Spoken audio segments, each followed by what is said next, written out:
co-workers now, so we're gonna clap it up for ourselves right now for being in here today. Yeah. Listen, now I see why with Nori and Drink Champs it works so well. It'd be 15 niggas in the background just ready to clap. But happy Sunday. This week we wanna kind of take it a slightly different direction. You know what I mean? And highlight two very dope, funny, fun, influential men in the area we know as Philadelphia. I'm gonna let them introduce themselves, tell you what they do, and then I'll explain why I wanted to talk to them. I'm V.Dott the barber, Okay. also known as V.Dott or Vinny. I'm from Philly Cuts, 4409 Chestnut Street. I cut hair, I do multiple things. Y'all get to know me a little bit during this whole presentation of this podcast. V.Dott, he's a smooth guy, man. He's always been a very smooth brother here. Yeah. And who else we got over there next to you, Vic? Yo, this is Maurice the barber. Also cut down at Philly Cuts. Been cutting for about 20 years now. Sheesh. Been around, man. Been around. 20 years. Listen, I'm gonna be honest. You look like you're about 27. You know what I mean? Thank 28, you. you know what I mean, on certain days, you know what I mean? That's what's up. But damn, so obviously, in our community, you know what I'm saying, the barbershop is a transformative place, right? It's not like you go to the barbershop, you could be having the worst day ever. You go in the barbershop, the right barbershop, you're going to go in there, you're going to come out with some knowledge, you're going to come out with your spirits lifted, you're going to hopefully come out looking good. If they fucking you up in there, you ain't trying to go back. But True indeed. how did y'all first get into this side here? You know what, I'm going to be a barber. I'm gonna let him go first because he got all the years of experience. Right. 20 years, that's okay. Me and him got a unique connection of how we start, being tight. So I'm gonna let him tell his story because I actually come after his story. Okay, so you actually get him. So Yeah. he started you barbering. Okay, all right. I'm gonna tell my barber story in a minute when y'all done. Go ahead. That's what's up. I was at a point in my life where I was working, and the job that I was working at, it wasn't.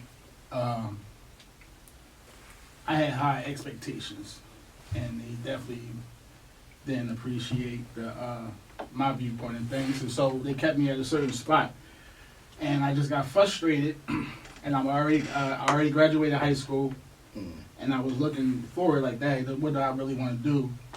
Where I'm gonna be happy?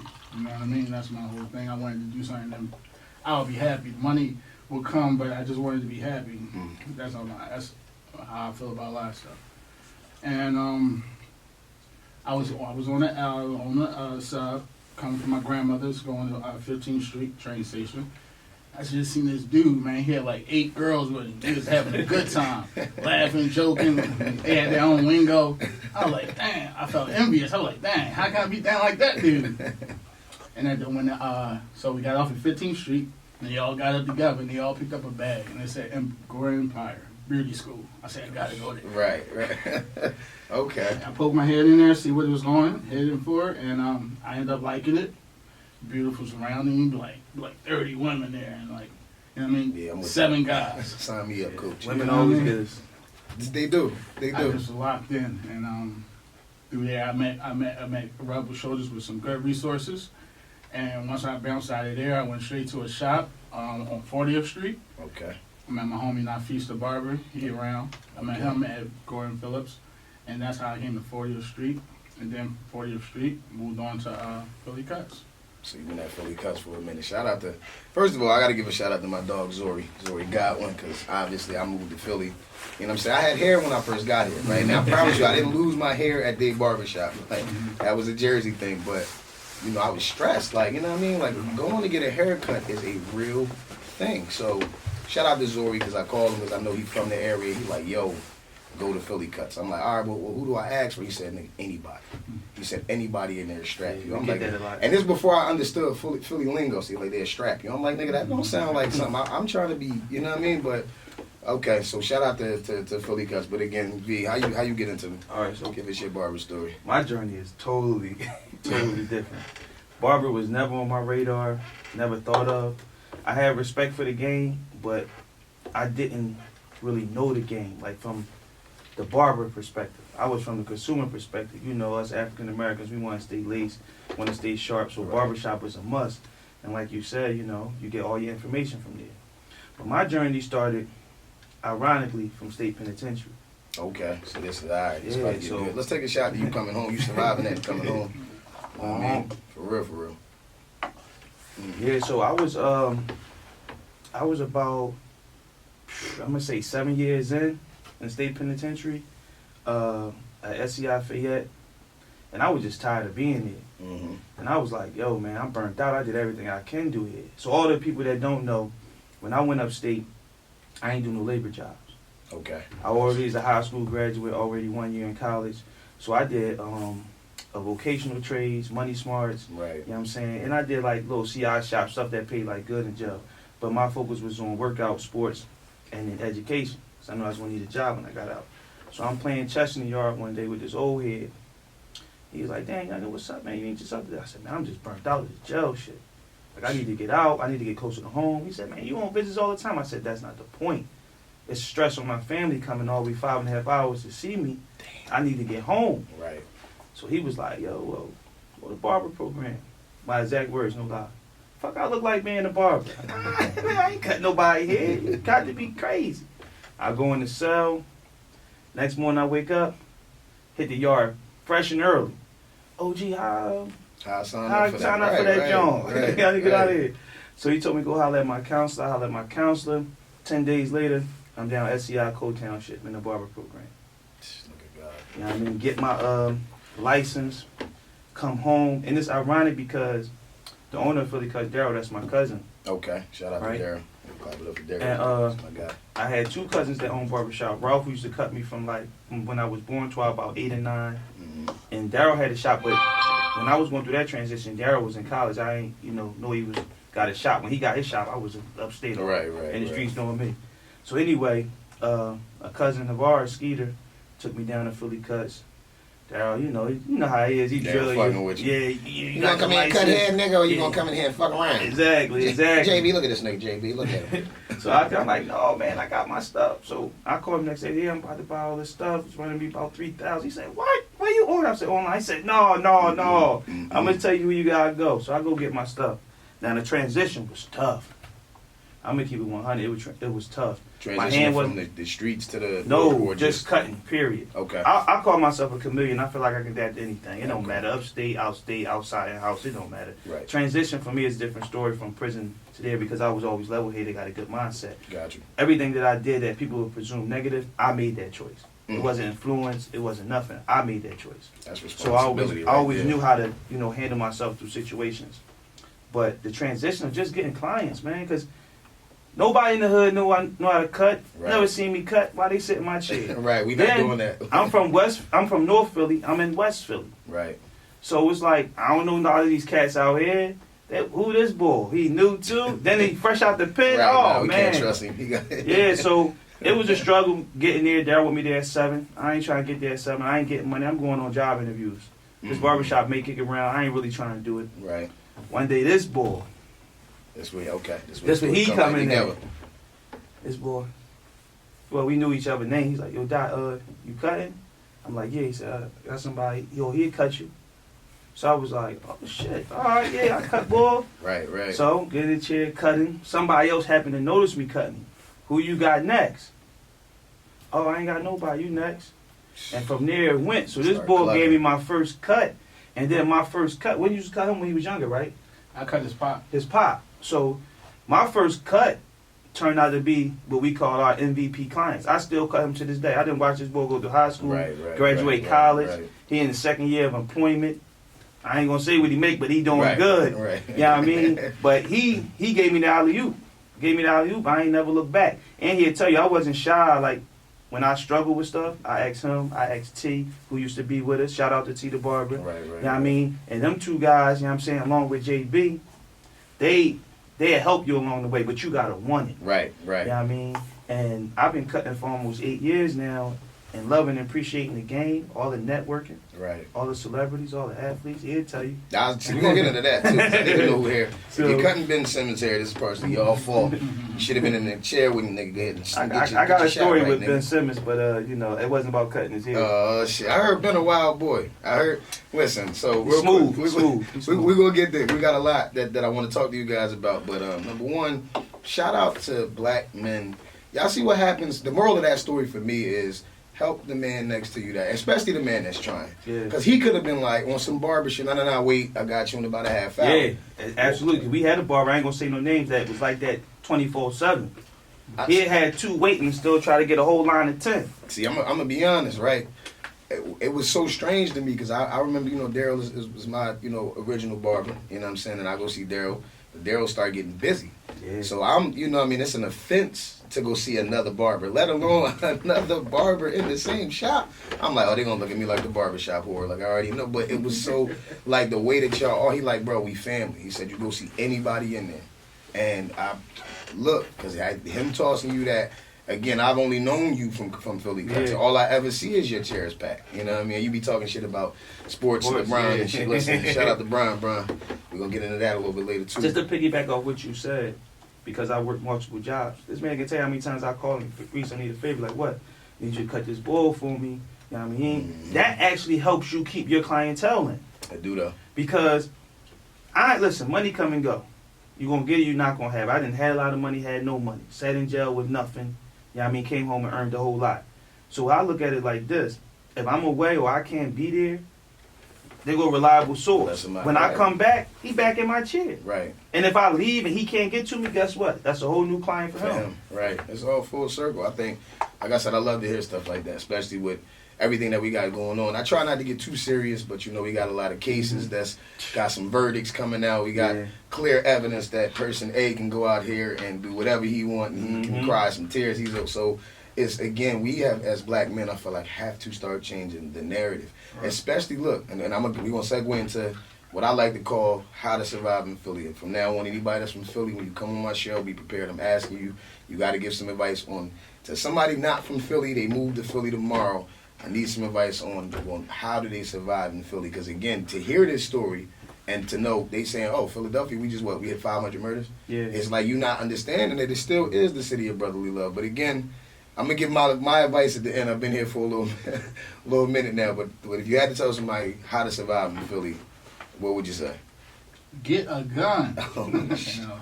You definitely want to protect He not bullshit. You definitely want to protect Self-protection is first. To me, at this point, man, I was around the nightlife, like the clubs and stuff for a while, and then COVID opened up a lot of things. So when after COVID, I go back into the club and look around. It's like it's totally different now. You know what I'm saying? Sure, so hey, get out there. If you out there, get you something that you can hold down. For real. Stay in the house and invest in yourself. Listen, stay out the way. Work. Go part. If you're gonna go take a trip. You know what I mean? Just stay out the way. Stay out the way. In essence. For me, first importantly, my message would be self-control. I always had this thing, even now when I was in the streets, to me not being in the streets now. Self-control. You control you. If I'm in a combative situation, and this boy not really opposing the threat, but he just talking shit, fuck out of here. Right. Keep it moving. It saved me less energy, especially with the telling rate going up now. It saved you a lot of less energy to avoid the conflict. Then sometimes conflicts can't be avoided in Philly. Like, no matter how much you turn your back, they're going to keep pushing. At that point in time, you just got to protect yourself and hope for the best. But most importantly, I tell people, stay in their lane. Don't do nothing out of character. And another number one key is don't be afraid to say no. Right. I've been in a lot of situations when I used to be in the street life where my homies called me a sucker because I was like, nah, because you got to analyze the situation. Oh, we about to ride out on some dumb shit. I'm cool. I'm going to fall back. That's a no. I'm going to fall back. So you dudes be scared to say no or scared to be looked at as a nut in the crew, but it's about survival. Right. Surviving, you ain't never being a nut. That's what people got to realize. See, now what I hear in you is what I like to call maturity, right? Like, it's a beautiful thing, and we all kind of go through these ways. The issue is it's not men of our age that's out here causing the most ruckus. It's the 19, 17. So one of the questions that I heard asked in the barbershop, and Daryl asked this a lot, what can we do about the violence? Like, come on, what can we do? And I hear all kinds of things. Start taking out insurance policies. That niggas is still dead that way. Yeah, he's still dead. You know what I'm saying? Insurance policy or not. But the question is, how do we cut down on the violence in Philly? And it's, I'm gonna be honest, I would like to know from y'all perspective what y'all see. You know what I mean? That is obviously causing it. Because even in that question, how to survive in Philly, first thing was get a gun. So it was all about, listen, be ready, because it's war. Anything can happen, yeah. Right, and it's so. I'll let y'all kind of All right. dive into that. All right, so how can we change it? First, you got to recognize everybody can't be saved. Everybody ain't meant to be saved. Some people just gonna be lost, and they got to stay lost. I feel like those who are out here putting out a positive image, positive action, spend too much time on people that don't want to be saved. The time you spend on somebody that want to keep messing up and keep doing that, you're not giving up, but you got to let them swim. Because you might have 2 or 3 other people here that really want your help, really need your help. And, you can't And that's the part where I think we fall off at. Like sometimes our passion for an individual and their story clouds our vision of that. Yo, he really don't want it like that. Right, and make you a slave to him. Yeah, so you gotta tone it down. You give them 100%, drop the 50, and give somebody else the other 50%. You know what I'm saying? And another thing is, even though much I don't like the voting ish, but the vote locally, state representatives, city council, local judges, because that's the ones who you seeing in court. Right. You know what I mean? Right. And hold accountable. But most importantly, on a whole nother topic as far as like the police stuff, we need police to start policing police. Because us as a community, us as civilians, we only can go so far. We got to put in paperwork. We got to protest. And it goes nowhere. It goes nowhere, or it's a super long process. Right. Whereas an officer, if you notice an officer, white, black, Puerto Rican, whatever you are, doing something that's not protocol, you is as guilty as him. I agree. That's where we are. And I don't understand, me personally, as far as the African-American police officers, I don't want to say they suckers, because they all not, but a lot of them are suckers because they see it, and they don't challenge it. If you really for black lives, or just lives, period, because that's when you sign up that oath to be a police officer, it's lives, period. Right. It is no. Then you need to check your fellow officers. You still, it's just like coming up when y'all kids, you and your homies. If your homie doing something, now y'all not police, your homie's doing something nutty, you'll check them. Y'all argue, but at the end of the day, y'all be cool. Why is not like that with police officers? Check your partner. Y'all argue, but y'all still got to work together. You know why? And I think that's a great point. That's majority versus minority still. Yeah. And the police force is the same way we see it in America. White people control and run and are the larger population of the police force. I like that. One thing I think would be a simple solution, and it may not be the most practical, but to be a police officer in a particular area, you got to live there. Why? Because now you're not about to be slamming my kids up and then going to the shop right to get your coffee, bro. Like that's not now and because I think a lot of it comes from a fear, right? White people, most people are afraid of black people for some reason. That's just the stereotype. I call it the pit bull effect. According to the stereotypes, the pit bull is the most vicious, ravenous, scariest dog. That's the farthest thing from the truth. Yeah, you got to make it that. Right. If you know it can be that. But for the most part, that's not it. But that's what is portrayed. So with black people, they make everyone terrified of our image and who we are. And then we end up in these situations where now police are like, I shot him because I was afraid. All right, well, if you live in this community, how could you say that now? At the end of the day, how can you be afraid of the people that you're living next door to? And I never seen so many scary people with a gun. Yeah, I'm going to be honest. Like, yo, I never seen so many scary people with a gun. Like, you scared, you just shoot. So if you had no gun, you would run. like I'm gonna be honest. I want to know what happened back in the day when it wasn't like, you know what I mean? When before that, when cops had to walk the beat with their baton. Well, and I'm a person on that, even though I wasn't out there back in the day. When you already got a group of people, the minorities, that's already naturally scared from you because it was racism heavy back in the day. You walk with confidence. The fear now is that you can't smack a dude upside the head and he just going, regardless of your cop or not, let you ride. So now you gotta know you gotta be in full war combat on the street. Now everything flashed before your eyes. My thing is, for all them Caucasians that's out there that's listening, if you're trying to become a police officer and you know you're scared, don't become a police officer. Right. Because your scaredness can have you take an innocent life. Or have you shoot up a situation that didn't cause to be shot up. You know what I mean? Now I understand about being on point. Everybody gotta be on point no matter what, but all that you fear for your life when there's no gun involved or no nothing, that's baloney. That's where it's different. That mean you don't need to be on the streets. You need to be in the house watching TV with your family. Or make that a paperwork cop. Yeah. All they do is when the paperwork come through, they click into it, and you know what I mean, they keep it simple. I mean, all right. So then, obviously, like I said, these cases, everything that's going on. How do y'all feel about, obviously what happened with Ahmaud? That they found him guilty of murder. Do you feel like it's enough? Is my question.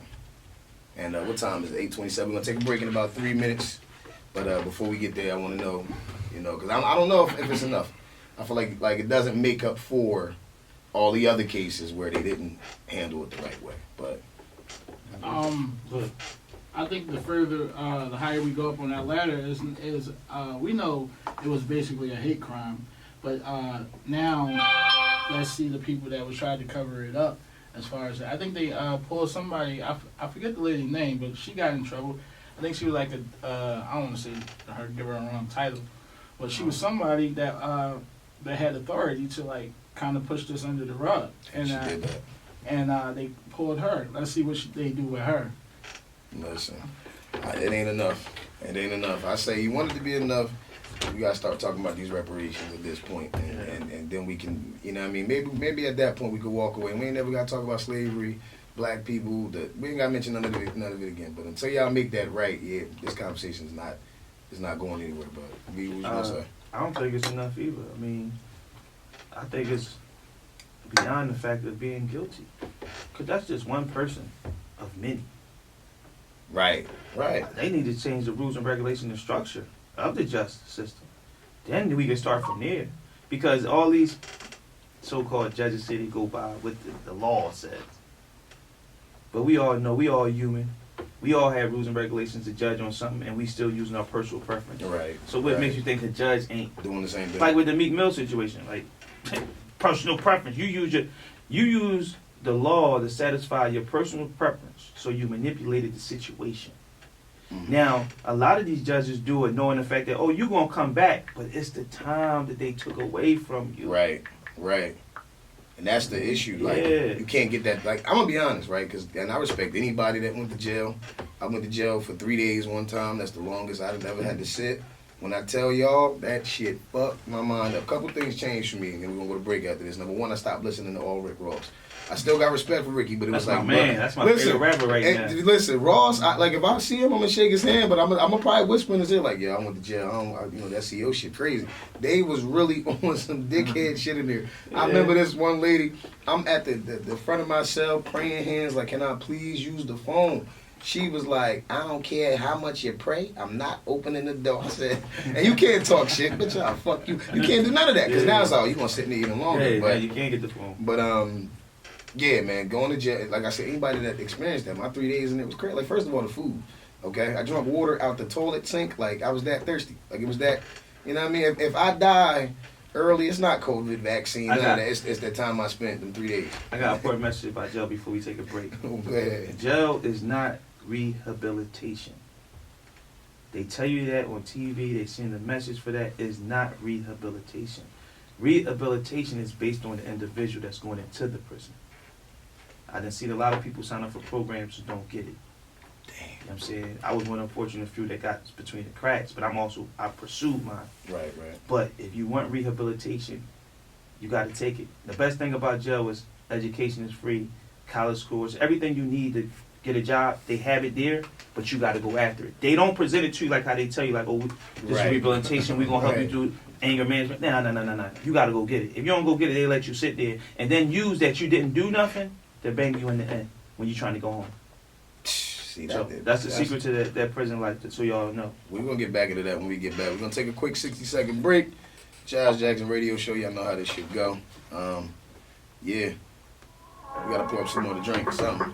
It's getting a little solid in here. Damn, I ain't know you done went to penitentiary. Yeah. How young old they are? Y'all the youngest old niggas I ever seen. Like, I ain't been there for 7 years. I'm like, this nigga 24. Yeah. 10 years in that job. Damn. When that 21 came on 30. I'm glad I can't believe the things I saw, we really lived it. I can't believe the things we actually experienced. And all the character flaws that we exhibit. Now it's $1 million paintings at exhibits. Damn, pimp my ride like exhibit. Damn, 2020 where I'm living. God, watch my face, am I tripping? Lord, keep my friends at a distance. Thank the Lord for forgiveness. Thank the Lord for the business. Thank the Lord for the listeners. Thank the Lord for the witches.com. How they link us, Wi-Fi through the links. They love us, so they yank us. We the way, never sink us. Yeah, riders at the name. fighters of the white. God is what you like, freedom fighters when we right. I ain't like Mike, yeah. Fly in the kite, yeah. Higher than Ike, yeah. Higher than the light bill. I got tight skills with some loose hoes. Talking about morals, but they lose those. We don't bless nor do excuse hoes.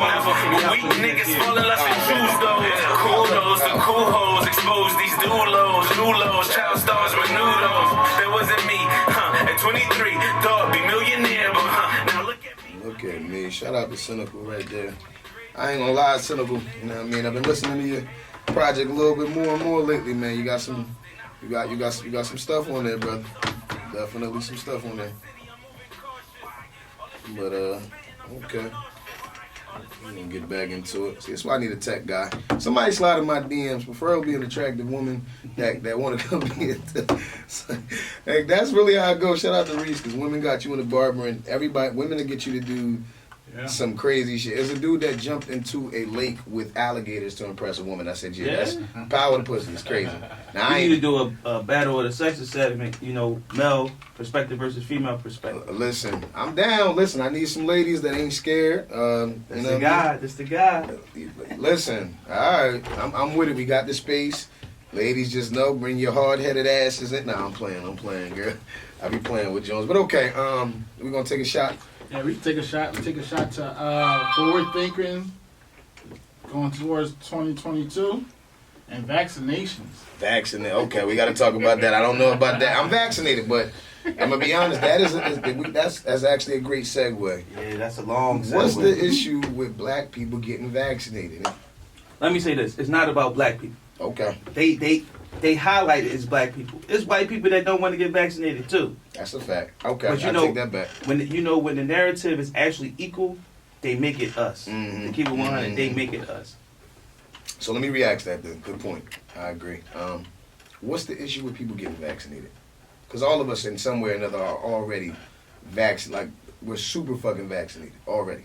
And there's people that's vaccinated that's still getting COVID. So this is what I want to say. It's just choice.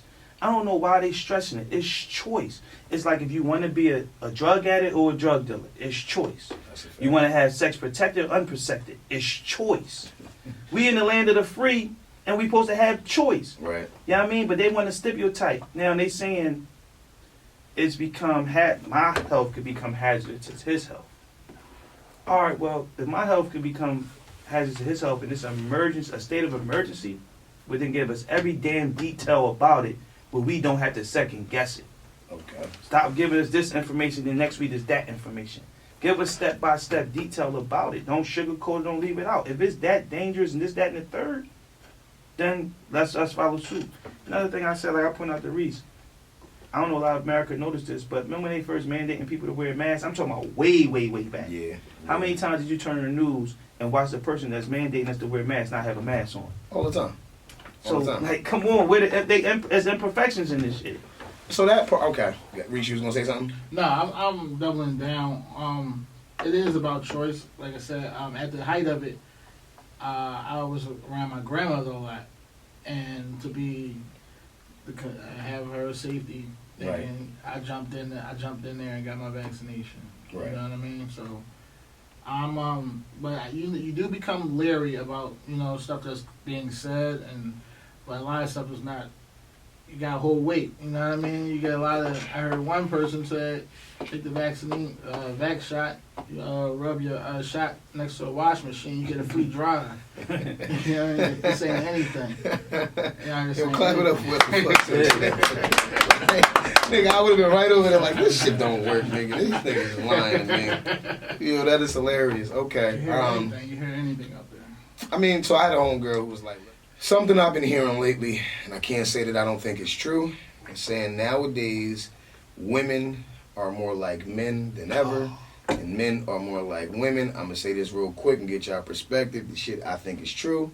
Like, back in the day, I'm finding women saying shit to me now that I used to say back in the day, like, you know what I mean? Jones is not sensual and soft sometimes. Like, you know what I mean? When you want to get the mood going, you put on, some Usher, depending on how old you are, maybe some Chico the Boy. Some shit. No, these women nowadays they want to get in the mood. They turning on the money bag, the Yo Gotti, and you. It's like, I'm going to whack your shit, but it's no love in this whack right now. I'm just pounding the pound. But what's your thoughts on this whole concept of men being more like women and women really being more like men now? I'm gonna let Reese go first, but I'm gonna say this: when I came home from prison, that's absolutely true. That shit blew my mind. Shit was That crazy. shit blew my mind. Go ahead, Reese. Yeah, it's different out here now. I mean, women, they pulling them panties down. Niggas is people was running. They don't wear panties no more. They wear boxers. Get off of me, man. What are you doing? No, I'm saying they pulling the men panties down. Oh, you know what I'm saying? yeah. Getting out of there. I mean, it's just all part of the time, as we move forward and, women get equal rights and stuff. And they're making equal money. Some of them, in cases, More. Can't bring it in like the homies. You feel what I'm saying? Yeah. So Shout out to the ladies that is bringing in that bankroll, though. you can't really box somebody out when, you ain't even, just your testosterone. That's all you bring. That's all you got over it. Well, do this shit because I'm a man and I said, nigga, you make $6 an hour. You gotta make it an even Yeah, but playing at the ground. same time, my fellas that struggling making that bread and the woman the breadwinner, she got to give them that same love that before I went to jail, women wasn't rocking like that, and we was holding them down. You could make $6-8 an hour, we'll hold you down. Right. So as it changed, we need the women to hold the dudes down too. But at the same time, I gotta agree somewhat with some of the females. Like a lot of these dudes got female tendencies. It's a different breed. It's a different breed. Like, they get emotional about things. They want you to take care of them. Yeah, like, you know what I mean? Like no self-drive. Nothing. It's dudes out here comfortable. Like, you met Shorty 2 days ago and you asking her for stuff. Like, I'm the type, Joan, I done hit you 17 times. We done kicked it for 6 months. And you like, it's like, man, I'm fucked up. And she's like, why wouldn't you ask me? And I'm like, I got this I'm gonna hit y'all model. with something, right? I got this model before you go. I need everybody to listen to this. Women, y'all choose your boyfriends. Men choose their wives. So be careful how you run your man and things y'all have conflict about. Because it's ultimately all y'all women want to be proposed to. This is why I make this statement. You determine if the dude gonna holler at you no matter what game he got. You determine if you gonna mess with him. So you choose your boyfriend. But at the end of the day, the man get on his knees and he chooses his wife. So how you carry yourself, if you the breadwinner or not, determine if whatever day he gonna get on that knee. Also, his actions too gotta be right. See, I like that. I ain't gonna lie, we gotta have this conversation. Go ahead, Reese. Go ahead, because I like how he's setting this up. I like what he's doing. I'm going back to the foundation, right? So, before it was a happy home, mother and father. Mm-hmm.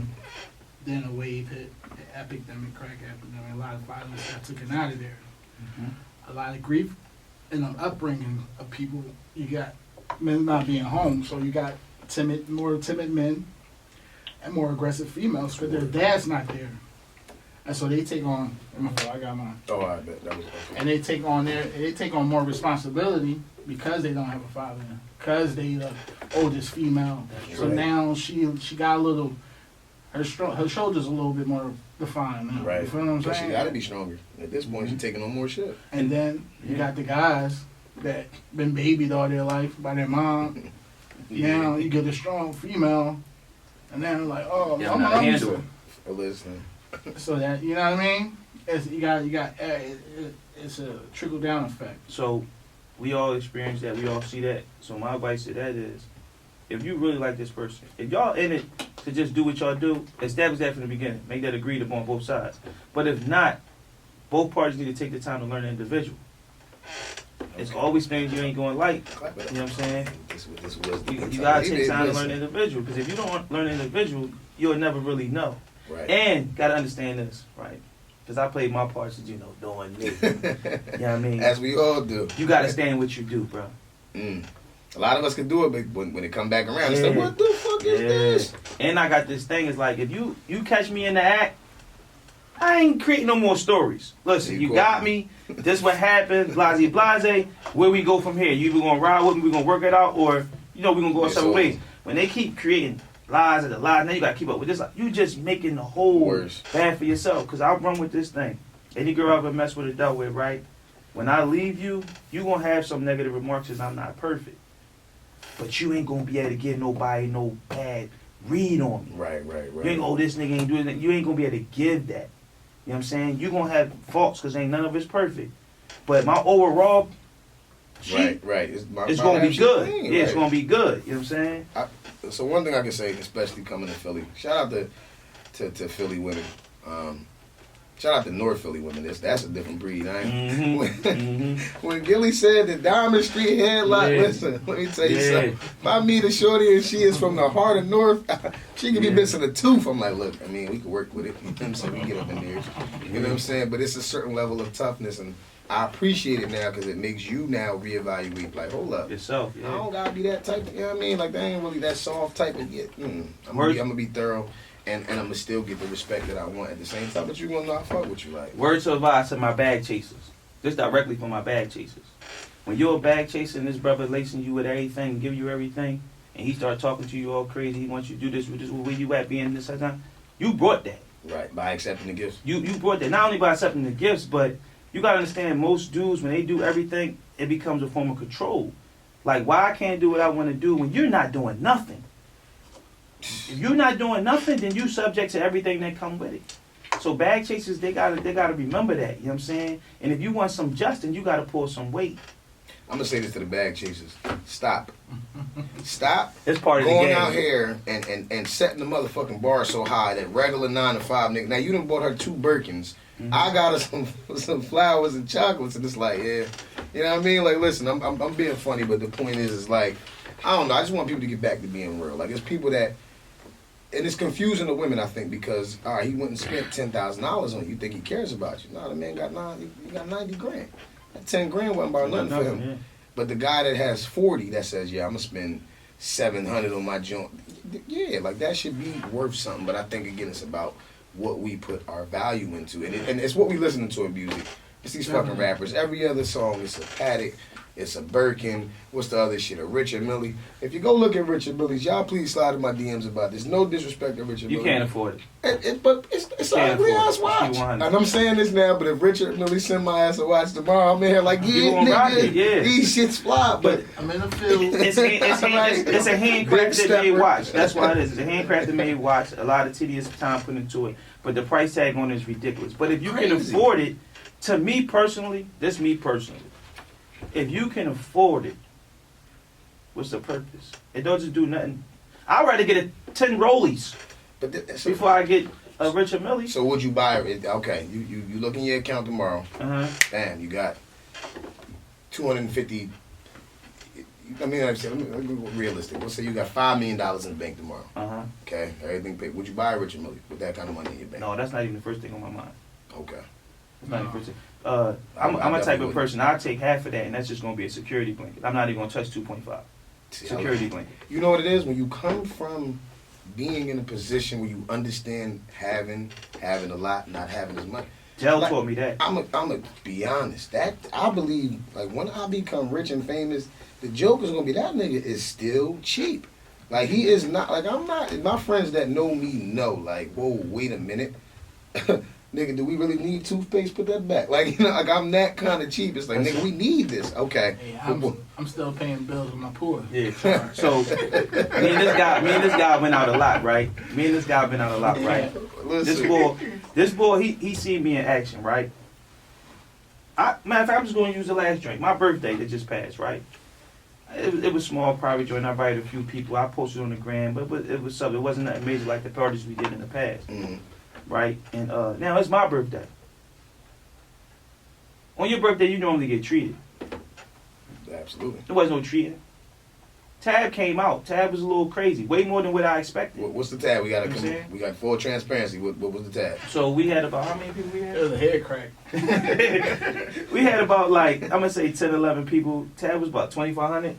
Oh, what? Yeah, listen, right? Wait. What? At this point, right? $2,500 American dollars? Yeah, I just got to the spot like 7 minutes in. Yeah. 7 minutes in. I'm like, oh, Doc, what's up? So I'm around the action. Yeah. He get the tab. I'm like, hey. I was like, he was like, damn, who paying that? I said, That's when you step back with the ooh. now I'm gonna keep 100. My man gave me a check. Okay. He had to. Okay. He gave me a check like, and I was like, no. He's like, no, you know, all right, cool. But the place like, who passed it? I'm gonna take care of it. So shout out to you. People asking me this, right? Yo, why you gonna pay that tab? Like, it's your birthday. Have people ante up. I'm all about everybody having a good time. Right. Have a good time. At least when you know you come party with me, you gonna have a good time. Yeah. I get that somewhere later on down the line. You might have an event and I get in for free. Absolutely. It don't equal to the tag. Nah, not 25. But, You get into 2,500 of my events for free. You pay that. but I get in for free. And that's what I try to tell people is about networking. I ain't worrying about the tag. I'll make the money back. I work hard. Everybody know I work hard. Right. But I'm about you with me. You have a good time. I'm with that. No bullshit. Money gonna come and go. Cause your birthday, I know you kind of do it big every year around your birthday. October 13th. Okay. Libra. All right. All So day. so this did we missed this one? Oh, What you got planned? You know All what you right, doing so- next year yet? next year is a 10-year anniversary for me being home. Amen. Amen to Um, that. T-Mac, that's my guy. Yeah. Add the claps in when he say that. You know, like that, like big claps on Yeah. that 10 years 10th being home. anniversary being home. I'm doing big. Reese, pour me a little bit of that. Suit and tie, dresses and gowns. Suit and tie. Okay, now. hold That's the on. only way we doing it. You got Gucci on it, better be Gucci shoes, Gucci suit. So I can't wear a Dickie. No, suit? no Dickies, Dickie no suit. boots, no Okay. sneakers, no none of that. We doing it here in Philly. I'm gonna find a location, and then I'm doing it down ATL. Everybody know I love ATL. And then I'm going down Miami. Oh, this oh yeah, he's not Yeah, we playing. doing. He's It's gonna be world epic. tour. It's gonna be epic. I'm gonna get with my homie. A lot of people I know him. Ron. He got Uncuts Miami. He doing something in Philly, bringing it back. So I'm gonna be linking with him and my homeboy Diddy. Everybody know I roll the streets with Diddy. We call him the mayor. Okay. Got a lot of Okay. connections. So it's gonna be big. Listen. And shout out to cousin E. He been holding me down since I've been home. Okay. Okay. Listen, I don't know everybody. Listen, but we definitely gonna tag everybody. We need everybody to follow the wave. I tell everybody, what I'm doing is building something. I want to talk to the people that are on their way, right? Like, $1 million worth of game. Shout out to Gilly, shout out to Wallow. They talk to people that's already lit, right? Yeah. Shout out to Nori, Drink Champs. He talk to people that's been lit. We celebrating legends. Yeah. I want to be the guy that I'm on my way. Let me go talk to J.O. real quick. Let me stop in Philly. Let's have something to drink. So I need anybody out there, man, that if you know somebody that's doing something, come holler at me. It's always going to be a good vibe. But Well, you definitely need to get the mayor up here. He got connections downtown City Hall. We was at the Eagles game in Atlanta with the mayor. yeah, I wouldn't know how to act. And they were like, who is this? Yeah, he's drunk as hell. She told me, I really don't want to take this picture with you because y'all whooping us right Talking now. about Atlanta. Talking about Listen. Atlanta, man. Atlanta mayor. And then, oh, yeah. Yeah, the Atlanta mayor. Shout out to Atlanta. My mom live in Atlanta. I ain't gonna lie, I kind of love Atlanta for real. Definitely love Atlanta. All right, so we gotta get out of here. Before we get out of here, though, we're gonna let V.Dott get us out of here. We're gonna take a shot to something. I'll let you All tell right. us to what, and we're gonna leave.